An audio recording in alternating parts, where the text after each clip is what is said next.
A moment of significant change or a turning point, altering your course, is known as an inflection point. In business, these moments have a significant impact in many ways. That's why we're speaking with leaders from across the asset management industry to hear the stories of their inflection points and the impact they've had on their journeys. Join me and my colleague Mark Spina as we explore the business of being in business, with insights that can help you wherever you may find yourself. This is Inflection Points. Good afternoon, Laura. Thank you so much for joining me on Inflection Points. Thank you so much for having me. I'm so pleased. You and I have known each other for many, many years, but I just have found it so enjoyable just to sort of do this preparation process and learn even more about this journey that you've had to get to where you are today. So for our listeners, I am so pleased. Lara Crigger from ETF Trends and ETF Database, she was just recently named the editor-in-chief. So congratulations on the new news. Thank you so much. Yeah. It's been a real joy. I'm happy to. I forgot completely what I was saying. Oh gosh, Friday strikes again. It is Friday afternoon. In total transparency, we are recording. Laura is joining me from New Orleans. I am in Chicago. It is 3:38 on a Friday. But we are going to have a good time. We're going to have a good chat. But congrats. I know you joined a number of months ago now. Was it a year ago now? It's been over a year. Over a year. And now it feels like I've been here both 84 years and approximately 15 minutes. So. That's right. Welcome to my world too, I'll tell you. But Laura, it's interesting. I feel like you all are accumulating, maybe I'm stealing this from Nate Tracy, but he said the ETF Dream Team. I mean, the talent that you all are accumulating over there is nothing short of impressive. So really excited to continue to see all of the incredible work that's going to come out of Trends in DB, which I'm sure we'll talk about as we go through. But as we've talked about, on Inflection Points, we like to focus on the business of being in business, right? And the business of doing business and focusing on inflection points that we all face in our careers that ultimately lead us to where we are today. And so I thought we could sort of, first of all, talk to me a little bit about what ETF Trends and DB are. We talked about how you are the editor-in-chief, but maybe for the audience who aren't as familiar for the platform you all have created for advisors and for the industry. And then we'll take a bit of a trip sort of down memory lane and what brought you into the industry and ultimately back up through today. Yeah, absolutely. So ETF Trends and ETF Database, if you're not familiar with those two sites, it's a platform primarily for ETF research and ETF, trends, right? We cover industry developments, industry news, strategies that are really resonating with folks, with investors, and primarily financial advisors. Mm-hmm. Our main audience, I'd say 90% of the people who are coming to our sites are financial advisors. And we do, we're constantly putting out content that's designed to help inform and educate and just guide people along in their decisions that they're making for their clients. We like to say that we're helping the helpers, right? We're helping the helpers in the ETF industry make those critical decisions for their clients, whatever they might be. And there's so much, and we'll talk about this, the different inflection points that you and I have observed over the arc of our careers in the ETF industry, which just continues to evolve rapidly, and helping them separate the wheat from the chaff, and whatever analogy you want to kind of put in there, right? Determine what's going to work best for them, because ETF due diligence is incredibly important, and helping them determine what that looks like through the research you're putting out is incredibly powerful. So if we take a step back, you have not always been in asset management, financial services, etc. How did you ultimately first make your way into this business back at ETF.com? Yeah, absolutely. So like you said, I didn't start in finance. I thought coming out of school that I was going to become an astrophysicist. That was what I went to school for. That was what I had studied. I got to the end of the 4 years there, staring down the barrel of 8 more years of school. I thought to myself, no, thank you. So I decided to just jump ship and try something I'd always wanted to do, which was becoming a journalist, becoming a writer. I started a freelance writing business, and I, did fairly well for myself, to be honest. I was, paying my bills and everything. It's not very easy to do. And then, so I was paying my bills based on the health and the strength of the print magazine market, right? I was writing a lot of features for print magazines. I don't know if anybody else noticed, but in about 2006, 2007, print magazines stopped being like a real thing. Yeah. So I had to quickly pivot and find another paycheck, right? So I reached out to my friend Dave Nottig, who maybe some people here might know. Yes. And he put me in touch with Matt Hogan, who at the time was running a commodities website that was looking for writers. And Matt said to me, "What do you know about commodities investing?" I said, "Absolutely nothing." And his response was, "Great, you're hired." So from that moment on, I started writing about commodities, and that was just a rabbit hole that I fell down. So you start writing about commodities, you're writing about futures, you're writing about futures ETFs, you're writing about blah, blah, blah. So that's how I got into the ETF industry. And I just fell in love with the people, the excitement. It was a really, the ETF industry has always been a rapidly evolving space, right? Really dynamic space.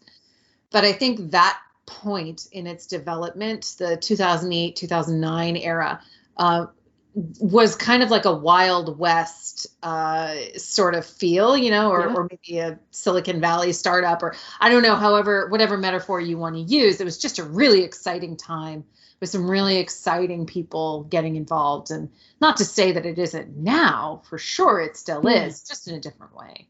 So that really grabbed me, and I stuck around for the long haul. I started freelancing for Index Universe, which Matt ran along with Dave. And that later became ETFcom, and I wrote off and on for them for 10 years. All of those iterations of that of that platform. But let's go back to this freelance, right? That's not easy. I know I consulted for a short period of time. I still do, but like exclusively was consulting for a number of months in 2020. And you should keep doing it, keep doing it. I'm like, I don't want to constantly be hustling. Like it's a constant hustle. What inside of you? How did you sort of keep going and push all the time to be able to find that new story? So that's an excellent question, because you can get addicted to the hustle, right? Yeah. You can start to think, you can let yourself be defined by the hustle, and that constant go, got to be chasing the next story, the next client, the next project, boom, boom, boom, boom, boom. You can start to think that is what defines your success. Yeah. So, but what that was really doing to me was just burning me out, right? Like I was just getting too much. So around the time that I had my first child, I realized, okay, I need to kind of cool it. I need something a little bit more stable. I need to be able to close the laptop at the end of the day and not be constantly hunting for the next client, the next project, or whatever. And so that's when I came on board at ETF.com as a full-time staff writer. And that was, I don't regret a single second of my time there. They are just a wonderful group of people and treated me very well. And it was just a natural evolution of that relationship that had been going on for a while.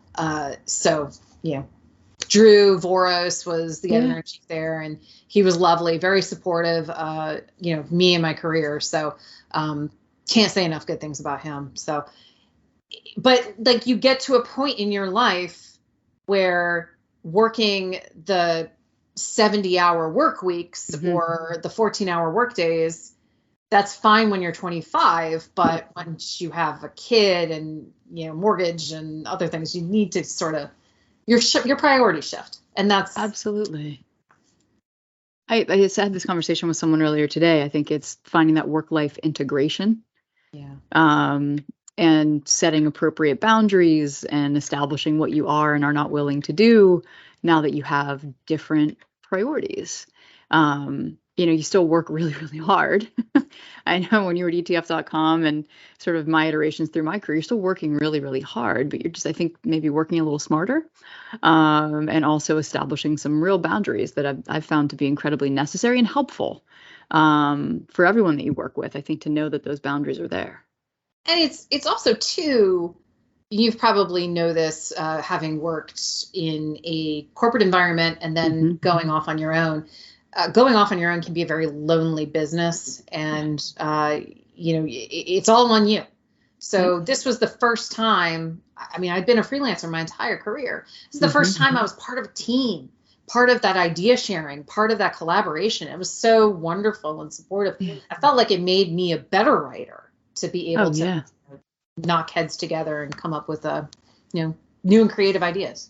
That's a great point, because my background was exclusively corporate as it gets, given some of the firms that I worked for. And then I was doing things on my own as a consultant. But when I joined Flex, it was this opportunity. I kind of feel like it's when you joined Trends, which we can pivot to, you are part of a team, but it's a feisty upstart kind of startup team, right? You obviously owned by Larry now, so that's a bit of a different beast. But when you first joined, right, started it, yes, they were incredibly successful and had the strong platform, but still small organization. And so you kind of get the best of both worlds in some sense, where you're building and contributing to something, but you are in that team kind of culture that allows you to be creative. Feisty, yes. I wouldn't say small, and that's kind of a good, important point to stick on, because the reason I left ETF.com in 2020, that year is very critical to the story. Yes, let's go there. The pandemic was just so rough for everybody, really rough on me. In a creative business, you're putting so much of yourself into, even when you're writing about ETFs every day, it is a blood, sweat, and tears endeavor, right? So you're still putting yourself into these stories.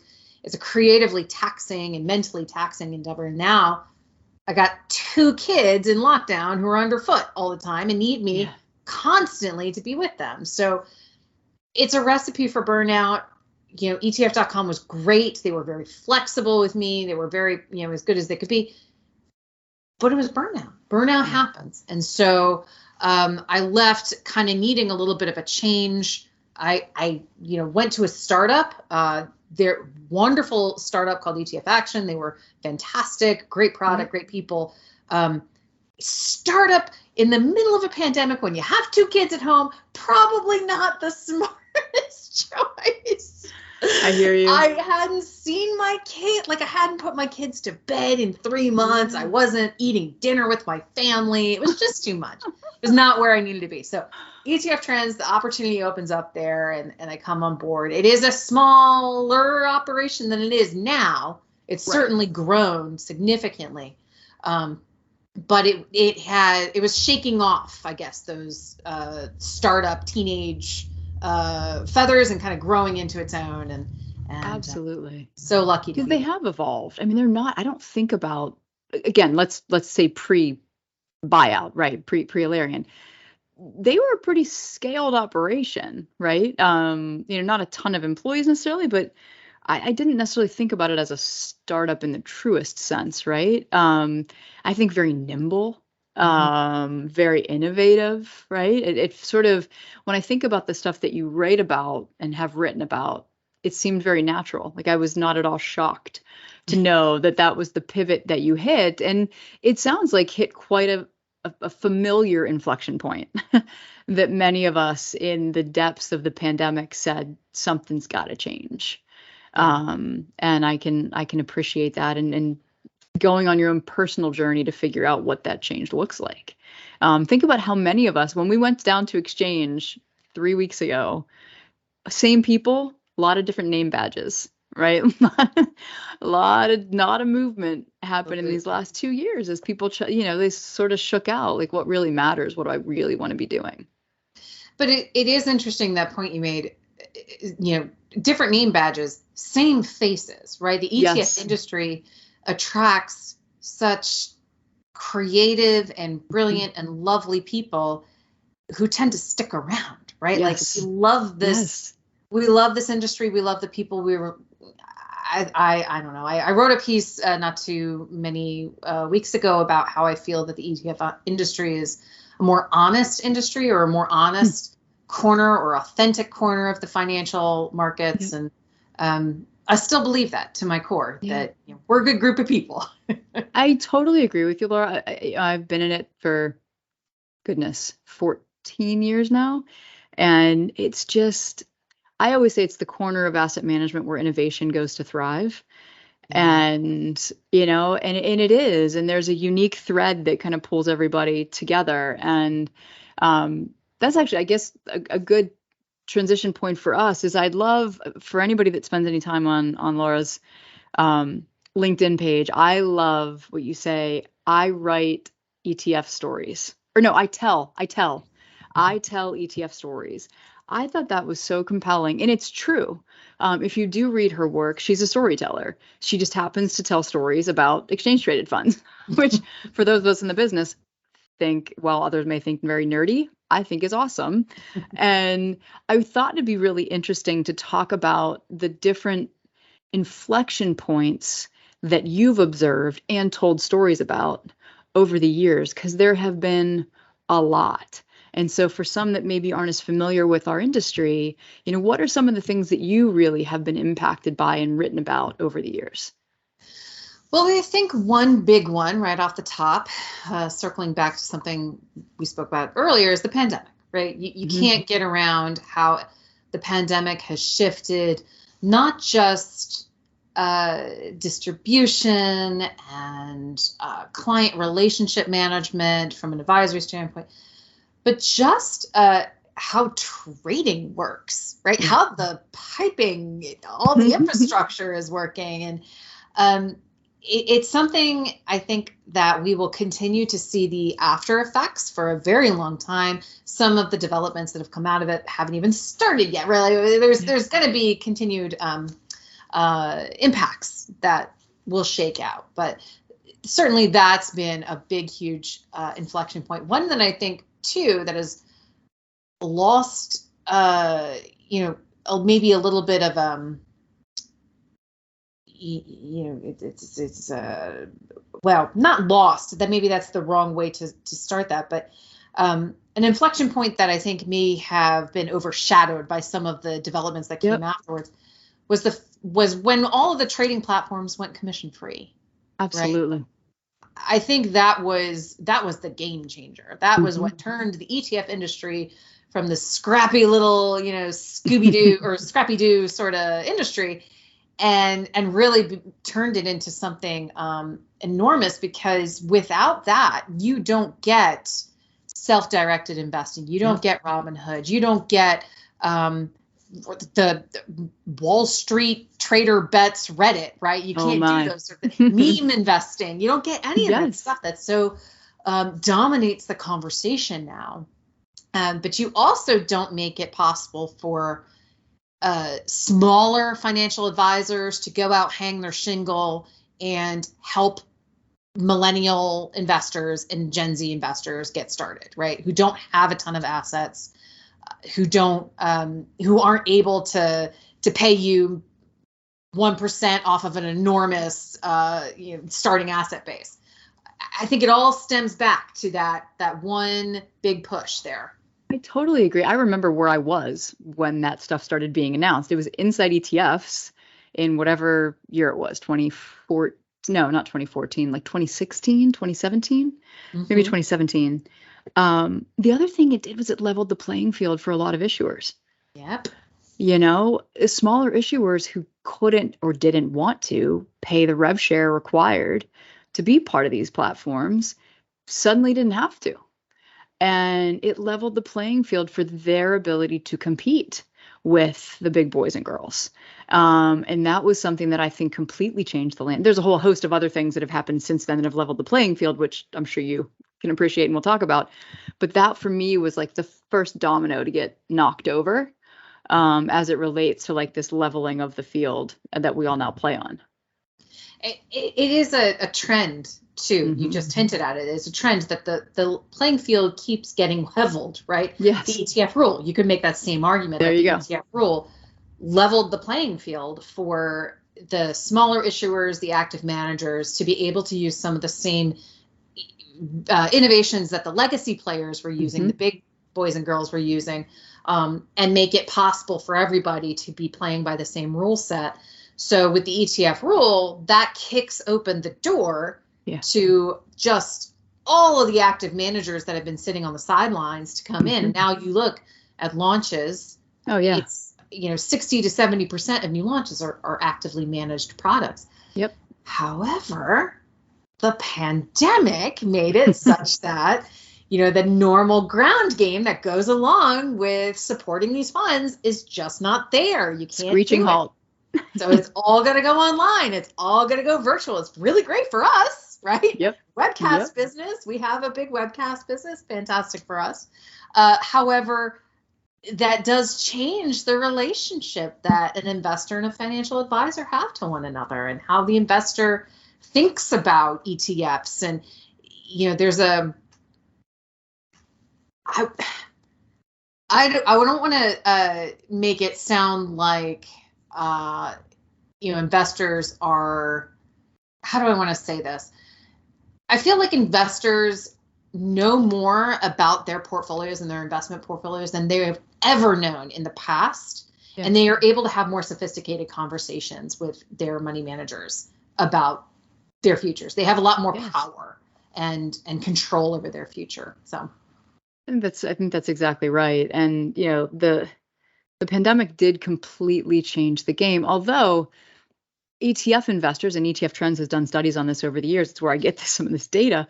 ETF investors have tended to be wanted to be fairly self-serving, right? And consume what they want to. And that's what at Flex, what we've built, right? This community where they can engage with whom they want, when they want, and how they want, right? And I think the pandemic just amplified that.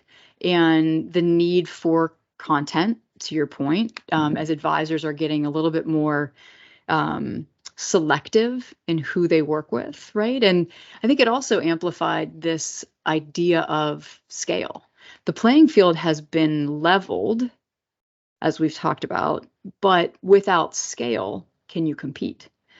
And so how do we help managers? I say we collectively, right? Your firm, my firm, doing some of these things. How do you help them create scale?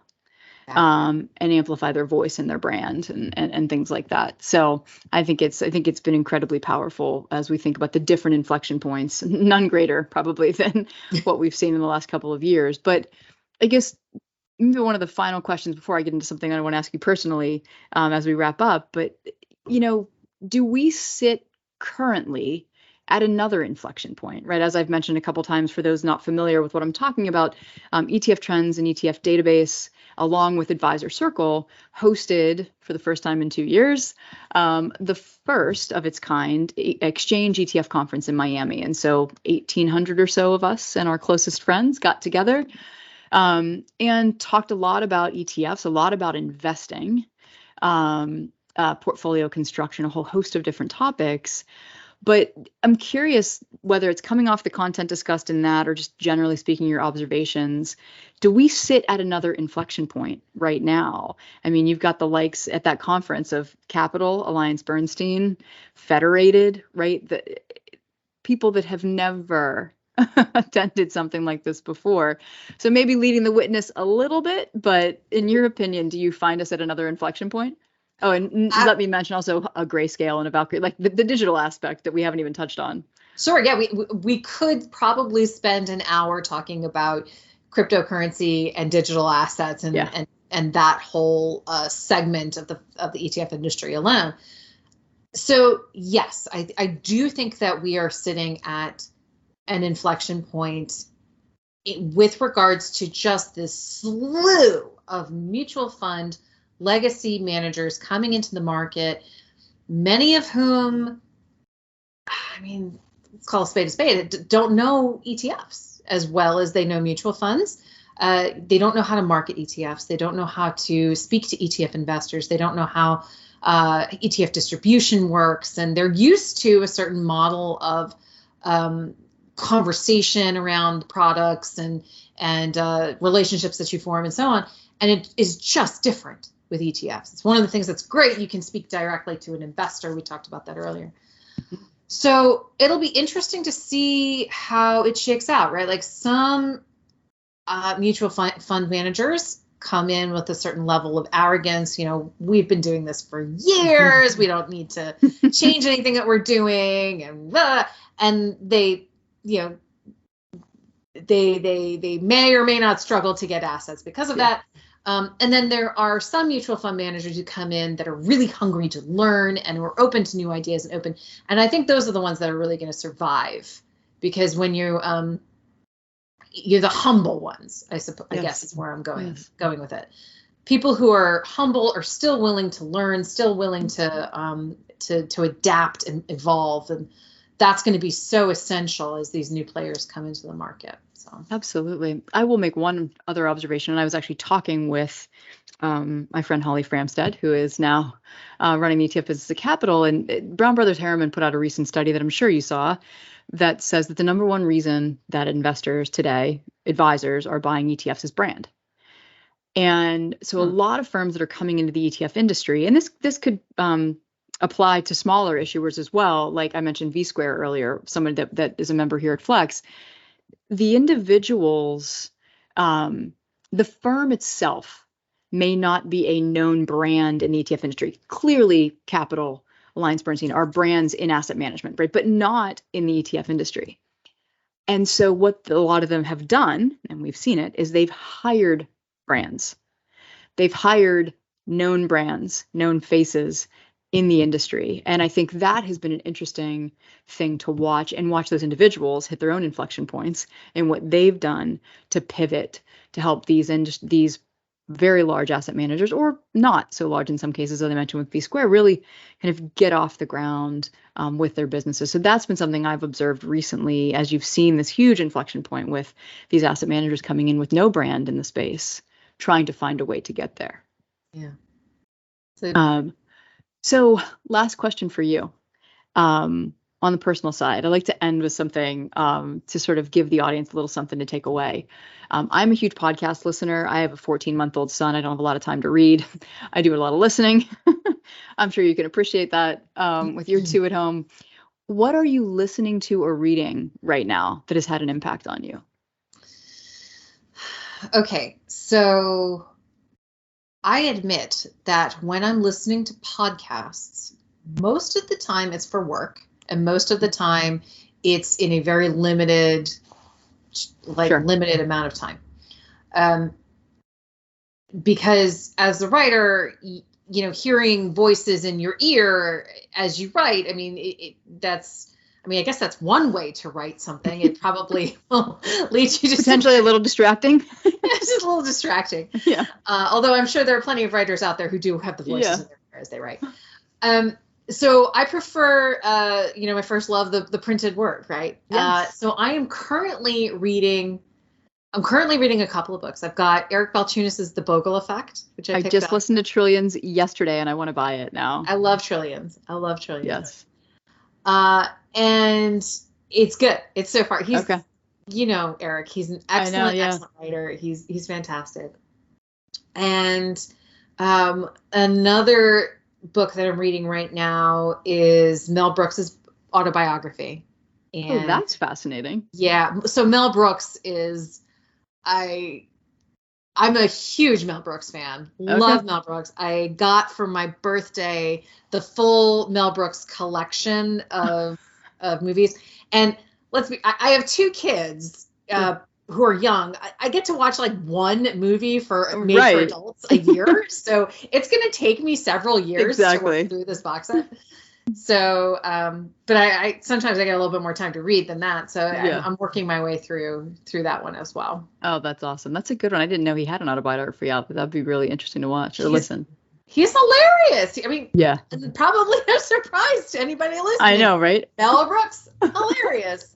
But there's a lot of good detail about his years on Get Smart and some of the earlier, like how he got the producers made, and his transition from TV into film, and just lovely man. That's great. That's really great. I love that. I do need to pick up the Bogle effect. I was listening to Trillians yesterday, and the hot takes that he had just in the interview with Joel, I thought was really intriguing. And the way that he talked about the Bogle effect actually leading to Cathie Wood, and like this ability to sort of have advisors be able to position more actual active management, which I thought was such an interesting angle and makes a ton of sense when you think about it.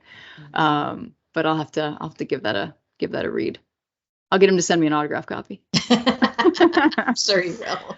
Wonderful. Well, Laura, thank you so much. This has been so much fun, taking a look back through your journey, your telling of ETF stories, and then, of course, the inflection point we find ourselves in as an industry. So I appreciate it so much. I hope that you all will spend time visiting Laura's writing on ETF trends. Certainly welcome you. We do love to take some of your work and put it out on Flex Intelligence as well. So really appreciate the relationship and the time this afternoon. Thank you so much for having me. I had a really fun time. Great conversation. Thank you, Laura. The information contained in this recording is provided as is for educational and informational purposes only and should not serve as the basis for any trading or investing decisions. Flex Networks makes no representations and disclaims all express, implied, and statutory warranties of any kind to any viewer, listener, or other third party. Neither Flex Networks nor any of its affiliates make any endorsement of any particular company, security, product, or financial strategy, and nothing contained in this recording should be construed as investment advice. Investors should undertake their own due diligence and carefully evaluate companies before investing.